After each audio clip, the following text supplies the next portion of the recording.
narrative. A message from a coworker. Dude, have you seen what your wife's been posting about you? With an attached link to TikTok, a platform I rarely used. I clicked it, unsuspecting of how my world was about to implode. There she was, my wife of 3 years, sitting in our living room with that familiar smirk. Welcome to day one of Fix My Husband. Her voice was performative, different from how she spoke to me. Today we're addressing his inability to put dishes in the dishwasher. Seriously, it's like living with a child. The video cut to secretly recorded clips of me in our kitchen, completely unaware I was being filmed. Then back to her. Comment below with suggestions on how to train him better. I froze, coffee mug suspended halfway to my mouth. The video had over 300,000 views. My stomach dropped as I scrolled through dozens more videos, each exposing some private aspect of our marriage, each more humiliating than the last. Fix My Husband, day 17. He thinks watching sports all weekend is acceptable, followed by day 23. Let's discuss his questionable hygiene habits. The comments section was worse. Thousands of strangers weighing in, most siding with her. Girl, you need to throw the whole man away. And this is why I'm staying single. Some even recognized me.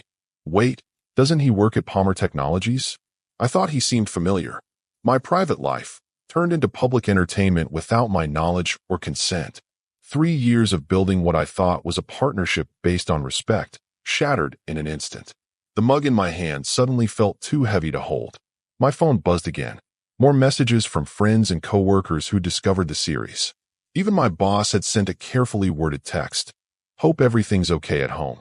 Let me know if you need to talk. The kitchen suddenly felt too small. I needed air. I stepped outside onto our back porch, mind racing through every conversation we'd had recently. All those moments she'd been filming me when I wasn't paying attention. All those nights she'd stayed up late on her phone, telling me she was just scrolling. The pieces fell into horrifying place. My initial instinct was to storm back inside and confront her immediately, to demand she take down every last video, to scream and yell and match her public betrayal with an equally explosive response. But something stopped me. A cold clarity settled over my racing thoughts. No, that's exactly what she would want. Another emotional reaction to capture and share with her newfound audience. Another chapter in her viral story. Instead, I took a deep breath and walked back inside, setting my coffee mug down with deliberate calm. She was upstairs, probably filming her next installment. I picked up my laptop and retreated to my home office, locking the door behind me. If she wanted to turn our marriage into content, I would give her a finale she'd never forget. But unlike her, I wouldn't need an audience to validate my worth. I opened my laptop and began to plan my exit strategy. This would be calculated, methodical, and entirely on my terms. Because while she was busy creating her Fix My Husband series, she'd failed to notice the husband was fixing to disappear. And by the time she realized what was happening, it would be far too late to salvage anything, not her marriage, and certainly not her carefully crafted online persona. For the next week, I became a silent observer to my own public humiliation. Every morning, I'd check her TikTok profile before she woke up, watching her follower count climb by the thousands. Fix My Husband had become her brand, her identity, her obsession, and I had become nothing more than content. Day 27. Teaching him basic laundry skills because apparently separating whites and colors is rocket science. The comments flooded in. Girl, you're not his mother, and this is why I make my man do everything himself. Each video averaged 500,000 views now. What struck me most wasn't the betrayal, though that cut deep, but her performance. The woman in those videos wasn't the same person who'd kissed me goodnight just hours before filming. On camera, she was animated, exasperated, playing to her audience with practiced expressions and calculated pauses for dramatic effect. Her newfound fame had created an alternate version of her, one who thrived on my supposed inadequacies. At home, she maintained the illusion that everything was normal, occasionally mentioning her growing social media presence, as if it were a casual hobby rather than the systematic dismantling of my dignity. I matched her performance with one of my own, the oblivious husband, unaware that his marriage had become a spectacle. I'd nod absently when she spoke, pretending to be absorbed in work emails while actually documenting every conversation, every interaction. During lunch breaks, I consulted with a divorce attorney, careful to use my private phone and personal email. Given the public nature of her content and the lack of consent, the attorney explained, "You have considerable leverage. Document everything. Don't confront her yet." I moved our savings into a separate account, keeping just enough in our joint account to avoid suspicion. I secured important documents and began quietly looking for a new place, something temporary but comfortable. Each step was calculated, each move invisible to her increasingly distracted eye. The strangest part was watching her experiment with her newfound influence. Day 35. Using your suggestions to improve his wardrobe. She'd bought me new clothes, insisting I wear them, filming my reactions without my knowledge. When I'd put them on without complaint, I saw a flicker of disappointment cross her face. My compliance wasn't generating the content she wanted. That evening, while she edited her latest video, I overheard her phone conversation with a friend. "The series is blowing up. A brand reached out about sponsorship." Her voice dropped to a whisper. "I know, but he hasn't noticed yet. It's almost disappointing how clueless he is." I closed my eyes, letting that sink in. The complete disconnect between her words and reality solidified my resolve. This wasn't just about humiliation anymore. It was about living with someone who'd created an entirely fictional narrative about our marriage and my character, someone who valued validation from strangers over the foundation we'd built together. The following morning, I received another message, this time from my sister. "Just saw your wife's videos. Are you okay?" Attached was a screenshot of the comments section, where my wife had replied to someone. "Trust me, he's too wrapped up in his own world to even know these exist. That's part of the problem." I smiled grimly at my phone. Let her believe that. Let her think I was exactly the oblivious, helpless man she portrayed me to be. It would make my eventual disappearance all the more effective, all the more shocking when her carefully constructed narrative crumbled around her. Because while she crafted content about fixing her husband, I was systematically dismantling the foundation of her newfound identity. And she wouldn't see it coming until it was far too late. By week 6, Fix My Husband had evolved from casual mockery to something more insidious. My wife had begun implementing solutions suggested by her followers. Our home had transformed into a reality show set where I was both the unwitting star and the project needing rehabilitation. Today we're starting the chore chart system you all recommended.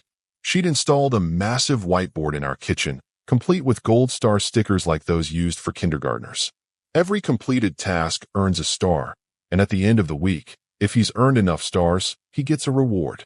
Her tone was the patronizing sing-song of someone addressing a toddler. The comments section erupted with approval. "This is literally how I train my dog."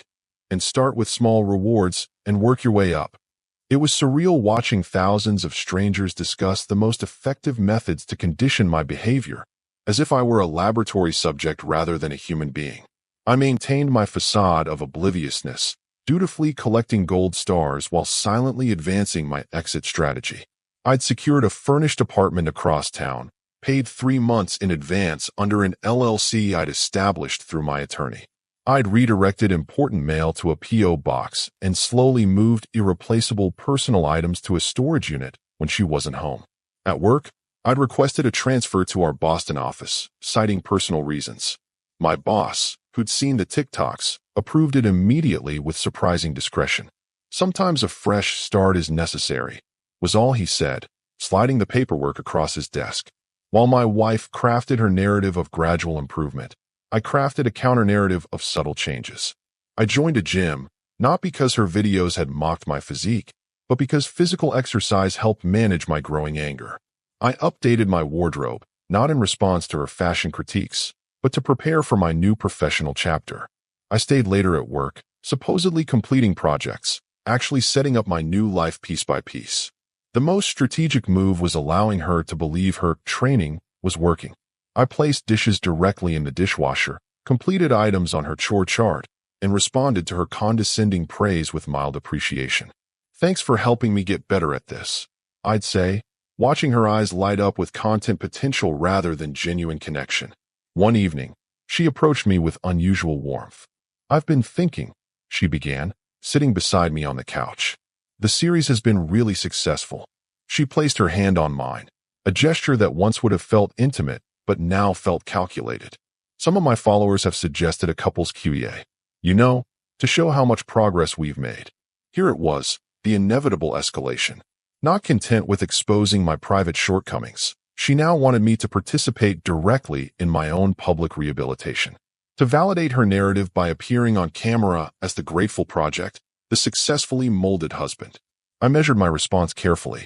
Direct refusal would trigger suspicion. Enthusiastic agreement would commit me to something I had no intention of fulfilling. I chose measured reluctance.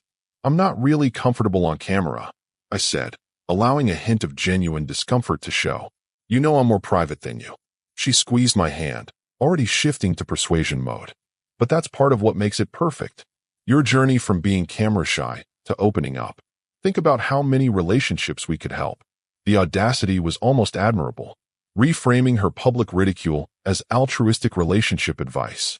Painting herself as a relationship guru rather than someone systematically undermining the trust and respect essential to any partnership. Let me think about it, I replied, knowing she'd interpret hesitation as an opening for further persuasion rather than the delaying tactic it was. Later that night, I overheard her on a video call with her sister. He's coming around. The QA will be the perfect finale before I launch the product line. Fix your husband home kits, chore charts, reward systems, the works. So that was the endgame. Not just validation or entertainment, but merchandising my supposed inadequacies. Turning our marriage into not just content, but commerce. I checked my calendar. 2 more weeks until my transfer officially began. 2 more weeks of playing the malleable husband while systematically erasing my presence from our shared life. It was almost time for my performance to end and for hers to come crashing down around her. The countdown to my departure had begun. 10 days left, and I'd initiated the next phase of my plan, planting seeds of doubt in my wife's carefully constructed narrative. Not confrontation, strategic disruption. I started by breaking the pattern of predictable compliance she'd come to expect. When she filmed me completing a chore from her chart, expecting the usual docile performance, I looked directly at the camera instead of pretending not to notice. Just for a split second, long enough for her to catch it, brief enough to seem accidental. Her editing couldn't quite hide the momentary crack in her controlled environment. Comments immediately picked up on it. Wait, does he know he's being recorded? And that look straight into the camera was intense. The first hairline fracture in her facade had appeared. Next came calculated inconsistency. I'd excel at certain tasks while completely forgetting others, creating an unpredictable pattern she couldn't easily explain to her audience. Her content thrived on a clear narrative arc, the gradual improvement of her project husband. By introducing erratic progress, I'd begun undermining the story she was selling. I don't understand. I overheard her telling a friend on the phone. The reward system was working perfectly, but now it's like 2 steps forward, 1 step back. The frustration in her voice was unmistakable. Her carefully planned content schedule was being disrupted by variables she couldn't control. Meanwhile, I continued making all the expected practical arrangements for my exit. Bank accounts separated, assets secured, new phone acquired, living arrangements finalized. But the psychological groundwork was equally important and far more satisfying. During dinner one evening, I broached a seemingly innocent question. Have you ever thought about what makes content creators eventually burn out? She looked up from her phone, where she'd been monitoring her latest video's engagement. What do you mean? I was reading an article about it today, I continued casually. How the pressure to constantly produce engaging content leads to a sort of creative exhaustion, especially when creators build their brand around a particular narrative or persona that becomes increasingly difficult to maintain. I watched uncertainty flicker across her face. That's not really relevant to what I'm doing. My content is authentic, not some fake persona. Of course, I nodded, returning to my meal. Just found it interesting how quickly audiences can turn when they sense the narrative isn't genuine anymore. How a creator can become trapped by their own success. The seed was planted. I noticed her checking her comments more frequently that evening, scrolling with furrowed brows. Not confronting her directly about the videos. That would have given her the upper hand, confirmation that her content had affected me. Instead, I was quietly dismantling the confidence behind her performance. The following week, she announced her special milestone video. We've reached 1 million followers. For this special episode, I want to show everyone how far we've come. She'd prepared an elaborate script, comparing before clips with current footage to showcase her successful husband rehabilitation project. She'd even bought matching outfits for us to wear during the finale segment, a visual symbol of our supposed harmony and her triumph as a relationship engineer. I thought we could film the final segment this weekend, she explained, barely containing her excitement. Just us together, talking about the journey. How much better things are now that you've learned proper household management. This was the moment I'd been waiting for, her desire for my direct participation in validating her narrative. The perfect opportunity to introduce the final element of uncertainty before my disappearance. I'll need to check my schedule, I replied noncommittally. Work has been intense lately. But this is important, she insisted, the edge in her voice betraying how crucial this was to her content strategy. We've been building to this. I understand, I said, maintaining calm neutrality. Let me see what I can move around. That night, I overheard her recording a teaser for the milestone video.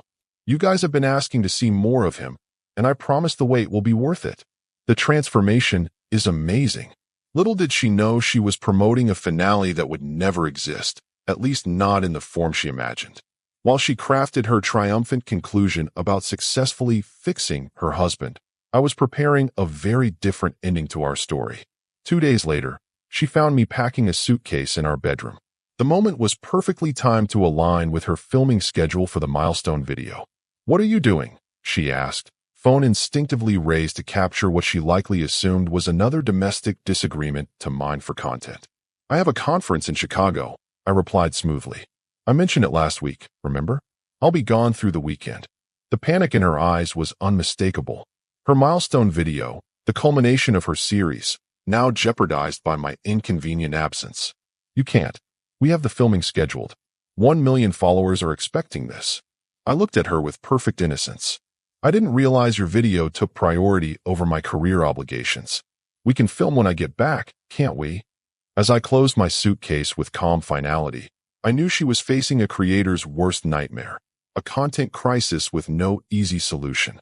The husband she thought she'd successfully molded was suddenly operating outside her carefully constructed narrative, and she had no idea that this small disruption was merely the preview of the complete disappearance to come. My business trip to Chicago was entirely fabricated, a strategic maneuver that gave me 3 uninterrupted days to finalize my escape. While my wife scrambled to salvage her content schedule, I was methodically executing the next phase of my plan from a hotel downtown, not in Chicago, but just 30 minutes from our home. The distance created the perfect combination of absence and anxiety. She couldn't directly verify my whereabouts, yet I was close enough to monitor the unraveling of her carefully crafted narrative. Her texts oscillated between passive-aggressive disappointment about the delayed milestone video and forced casualness attempting to extract my exact return date. I responded sporadically, with calculated vagueness that would intensify her uncertainty without raising outright suspicion. Conference running long. Will update when I can. Every delayed response, every ambiguous message was another small fracture in her sense of control. Meanwhile, her TikTok content had begun to shift. Without fresh material of her improvement project, she was forced to recycle old footage and fill with rambling updates about the special episode coming soon. Her followers noticed the change in quality immediately. Is it just me, or has this series lost its momentum? One comment read. Another asked, where's the husband? We haven't seen new footage in days. The parasocial relationship she'd cultivated with her audience was showing its first signs of strain. From my hotel room, I monitored her increasingly desperate attempts to maintain engagement. She posted behind-the-scenes content that revealed more than she likely intended. The elaborate staging of what she'd presented as spontaneous moments, scripted reactions she'd rehearsed, even a glimpse of the training schedule she'd created to ensure optimal content generation from our marriage. Her loyal followers began to question the authenticity they'd previously consumed without scrutiny. The carefully constructed illusion of a well-intentioned wife helping her hopeless husband was developing noticeable cracks. And she had no idea that these cracks were about to become catastrophic fissures. On day 3 of my business trip, I placed a calculated phone call during her peak filming hours, when I knew she'd be recording content for her increasingly impatient audience. The company's offering me an extended assignment, I told her, injecting genuine-sounding enthusiasm into my voice. They're impressed with my work this weekend. Extended? How extended? The alarm in her voice was unmistakable. Behind her words, I could hear the mental calculations. Content schedules disrupted, sponsored posts delayed, milestone video indefinitely postponed. Potentially 2 weeks, I replied. It's a significant opportunity. Hard to turn down. Her response was immediate and revealing. But what about the content we planned? I mean, what about our plans together? The mask had slipped. Content before connection. Views before partnership. The facade of caring about my professional growth couldn't compete with her panic over content disruption. I thought you'd be happy for me, I said, allowing disappointment to color my tone. This could be a big step forward. Of course I am, she backpedaled quickly. It's just, the timing is complicated. I have commitments too. To your followers? I asked innocently. The silence that followed was deafening and damning. She had no ready defense that wouldn't expose the transactional nature of what our marriage had become. That evening, she posted a surprisingly vulnerable update to her TikTok. No clever edits, no background music, no rehearsed expressions. Hey everyone, just wanted to be transparent. The milestone video is delayed because my husband is away for work. It's been challenging to create content without him here. The comments section exploded with unexpected perspective. Wait, so the whole series depends on him being available to be fixed, and maybe the husband deserves a break from being content. The audience she'd cultivated to validate her narrative was developing minds of their own. In her growing desperation, she made a critical error. She posted a compilation of greatest hits from previous videos, moments she considered her most effective content. But without fresh material to distract viewers, they began noticing inconsistencies in her narrative. Dates that didn't align, contradictory complaints, evidence of staged scenarios she presented as authentic moments. Her content house of cards was wobbling dangerously, and she still had no idea that I wasn't coming back to stabilize it. On what was supposed to be my return date, I sent one final text, assignment extended again. Great opportunity one can't pass up. Will call when I can. Then I silenced notifications from her number. In the brief window before I executed the final phase of my plan, I watched her social media presence fracture further. She vacillated between defensive responses to increasingly skeptical followers and desperate attempts to pivot her content strategy away from the husband improvement theme that had defined her online identity. Taking a short break to refocus the channel was how she described it to her audience. But her engagement metrics were already in freefall. The content ecosystem she'd built around my supposed inadequacies was collapsing without its central subject. From my hotel room, I finalized the last details for what would come next. Tomorrow would be the culmination of weeks of careful planning, the complete and irreversible disappearance not just of my physical presence from her life, but of the foundation beneath her carefully constructed social media persona. The husband she thought needed fixing was about to demonstrate just how thoroughly he could disappear, and just how completely her audience would turn on her when they learned the truth behind her content empire. The morning of my final disappearance began with methodical precision. Every element had been arranged for maximum impact, not just on my wife, but on the audience she'd cultivated at my expense. An audience about to witness the finale they never anticipated. I began by activating my dormant social media accounts. For years, I'd maintained minimal online presence, something my wife had actually mocked in her videos. He doesn't understand the power of social media. But that digital absence had been deliberate, creating the perfect blank canvas for what would come next. At precisely 9 a.m., when her follower engagement peaked according to the analytics I'd studied, I posted simultaneously across all platforms. No dramatic declarations, no emotional outbursts, just calm, irrefutable evidence. For those wondering why I've been absent from my wife's Fix My Husband TikTok series, a series I never consented to being part of, here's the unedited reality behind the carefully crafted fiction you've been watching. Accompanying my statement, screenshots of text conversations where she discussed using our marriage as content without my knowledge. Footage I'd secretly recorded of her staging spontaneous moments. The detailed content calendar she'd created, scheduling my supposed failures weeks in advance. The sponsorship contracts explicitly monetizing my alleged shortcomings. I included clips of her admitting to friends that many of my problems were exaggerated or manufactured entirely for viewer engagement. The smoking gun, her spreadsheet tracking which types of husband-shaming content generated the highest views and engagement metrics. My post continued. I discovered these videos exactly as all of you did, by being tagged in them without my knowledge or consent. For 7 weeks, I've watched my privacy invaded, my character systematically dismantled, and my marriage commodified for the entertainment of strangers. Today marks the end of my participation in this narrative. Within minutes, the evidence began circulating beyond my modest follower count. Her dedicated viewers, feeling betrayed by the manufactured authenticity they'd consumed, became the primary amplifiers of my revelation. The audience she'd cultivated to validate her narrative now fueled its destruction. Her response was predictable: frantic damage control. First came the attempts to contact me, calls, texts, voicemails escalating from confusion to anger to panic. When those went unanswered, she turned to the platform that had become her refuge. Guys, my account has been hacked. Don't believe what's being posted. But the evidence was too comprehensive, too damning. Her followers weren't accepting the hacking excuse. Comments flooded in. We've been lied to this whole time, and so she was gaslighting him and us, and I shared these videos with my husband thinking they were real. I feel sick. By midday, the story had spread beyond her audience.